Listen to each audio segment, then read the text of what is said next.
Hi everyone, Nicole Moore, Low Carb Keto Health dietitian here. And today I'm going to be just answering a question that I've had a few times this week, and that is about whether we should be really counting calories. And I guess my response to that is, in the very beginning of this journey, it's really all about monitoring carbohydrates.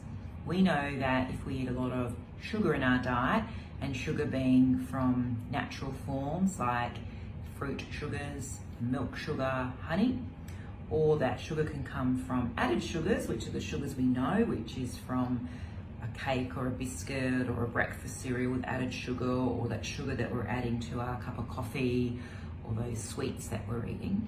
And then sugar can also come from starchy carbohydrate, which is like a potato or a piece of bread or some rice, which breaks down to glucose in the blood. So all of these foods contribute to sugar in our blood. And when we have health issues and have struggled with our weight and have a lot of fat around the belly, we might have pre-diabetes or type 2 diabetes, long-term struggles with weight, we might have some gut issues, cholesterol, blood pressure. This is sort of metabolic syndrome, and that means we have a lot of elevated insulin. So every time we eat a sugar, we produce insulin to manage that. But when you've got metabolic syndrome, you produce insulin in excess. And so what happens is this chronically elevated insulin creates a lot of inflammation in our body and puts our body into a fat storage mode. So it's very good at storing fat and sugar into fat cells, but it blocks the ability for the fat to come out.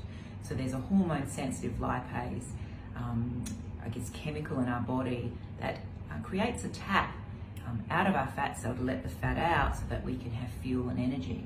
But when you've got this chronically elevated insulin, because you've got insulin resistance, because you've got metabolic disease and you produce a lot more insulin, this chronically elevated insulin blocks that fat tap and you can't get the fat out.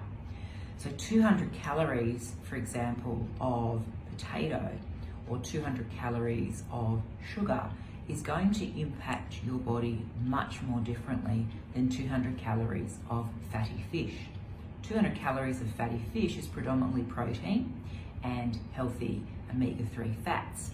And these particular macronutrients don't trigger a huge amount of insulin production in the body. So therefore, they're not going to create problems with your insulin problem and your weight and your diseases. But if you have 200 calories of sugar, then that is going to create a huge amount of insulin production, and that excess insulin production is going to create a problem with your ability to access fat and puts you into a fat storage mode. So a calorie is not a calorie, and 200 calories of sugar is going to be a problem, whether it comes from the added sugars in your diet or too much natural sugar, versus if you have 200 calories of something with fat and protein in it. So we do not need to focus on calories. We need to focus on the amount of carbohydrate we're consuming and trying to minimize that in our diet and maximize our healthy fats and protein.